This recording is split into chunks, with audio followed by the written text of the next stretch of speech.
বর্তমানে দাম আমার আঙ্গুল ফুলা কলা গাছ।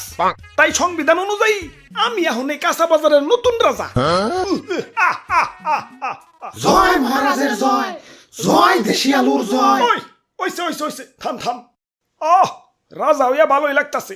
জানি না কতদিন রাজা থাকতে পারুম।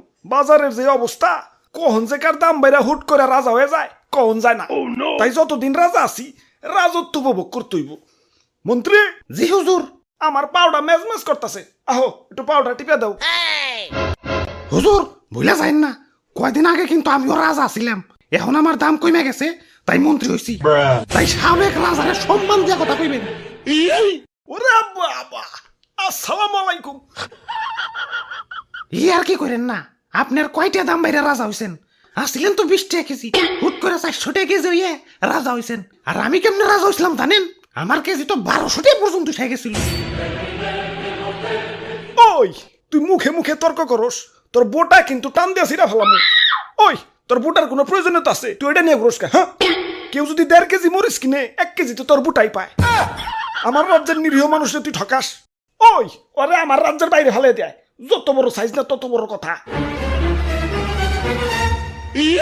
হুজুর রাগ করেন না, জানেনই তো ছোট মরিচের জাল বেশি, মাফ করে দেন এবারকার মতো। আচ্ছা যা, তুই কই সোচ দেখে মাফ করে দিলাম।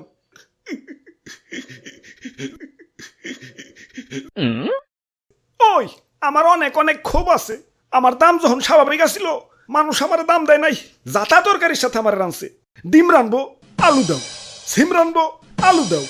ঘরে তরকারি নাই, আলু ভর্তা বানাও। একটু ইজ্জত ছিল না। গরুর মাংসের সাথে আমার রানলে তাও নিজের একটু বড় বড় মনে হইতো। কিন্তু একদল লোক আবার সেই মাংস থেকে আলু মালু সাইটে রেখে বাইসা বাইসা খালি মাংস খাইতো। এখন আমার সস্তা মনে করস ভালো কথা। এভাবে সাজিয়ে গুছিয়ে গরুর মাংসের সামনে আমার অপমান করার মানেটা কি? আমার কি কোনো আত্মসম্মান বোধ নাই? এখন দাম বাইরা রাজা হইছি, কিন্তু অতীত ভুলা যায় নাই। প্রতিশোধের লেলিহান অগ্নিশিখা এই রক্তে প্রবাহিত। যারা আমার দুঃসময়ে মাংসের তরকারি থেকে বাচ্চা বাচ্চা মারে সরিয়ে রাখছে, আমার অপমান করছে, ওদের আমি কাছে পাইলে ইস কি যে করমু, ওদের আমি শুলে জানাবো। চুপ, এত কথা কিসের? এটা কাঁচা বাজার, মাছের বাজার না। এমনিতেই সকাল থেকে কাস্টমার পাইতেছি না। ওরে বাপুরে, ইয়া কাস্টমার আইসা পড়ছি।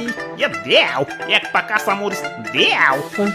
খারাও কাঁচা মরিচ দিবে, মাগার বুটা ফালিয়ে।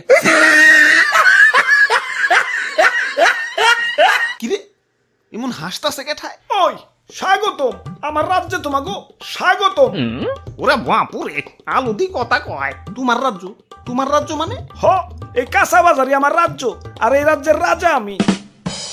হ, আর কয়দিন আগে আমি রাজা ছিলাম। আর তার আগে আমি রাজা ছিলাম। ওরে বাপুরে, ইয়া তা তুমি কান্দো কেন? আর পিয়াজ যাত্রাই কেমন জানি। কাটাকুটির সময় কেউ আর হাসি মুখে কাটতে পারে না। কাজের বেটি থেকে জমিদারের বেটি সবাই আমার চোখের পানি ফেলতে ফেলতে কাটে। আমি আমার মায়া মানুষের কান্না সহ্য করতে পারি না। আরে কি কষ্ট। আচ্ছা বুঝলাম, তুমিও রাজা ছিলে, তুমিও রাজা ছিলে। বেগুন তোমার কি অবস্থা? আমি তো সব সময় রাজা, বুঝলে বুঝপাতা, না বুঝলে তেজপাতা। আচ্ছা যাই হোক, আমাকে 2 কেজি আলু দাও। আলুর দাম কিন্তু বাইরে গেছে। 1 কেজি চাচা 400 টাকা। 1 কেজি 400, তাহলে 2 কেজি। ওরে বাপুরে, আলু নেওয়া যাইব না। আলুর পরিবর্তে অন্য কিছু নেও। আলুর পরিবর্তে কি নেওয়া যায়? দাদু, আজকে একজনরে বহুত মিস করবার লাগছি।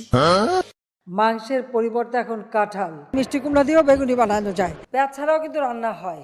কোনো কিছুর দাম বাড়লে আপা ঠিক কোনো না কোনো অল্টারনেটিভ কিছু খুঁজে দিত।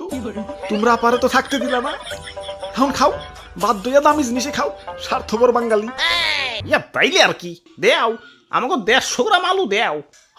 হ দাও, বড় বড়টা পয়সা দিও। আরে তোমার দাঁতে কি হইছে? দাঁত খুঁচাইতাছো কে? আর কইও না, সকালে আলু দিয়ে মাংস রানছে তো, তাই দাঁতে মাংস এখনো বাইজা রইছে। ওই দাঁতে কি খালি মাংসই বাচ্ছে, আলু বাজে নাই? আমি তো আলু খাই নাই, খালি মাংস খাইছি। বাইসা বাইসা আলু গিলা সাইডে রাখছি। আমি তো আলু খাই নাই, খালি মাংস খাইছি। বাইসা বাইসা আলু গিলা সাইডে রাখছি।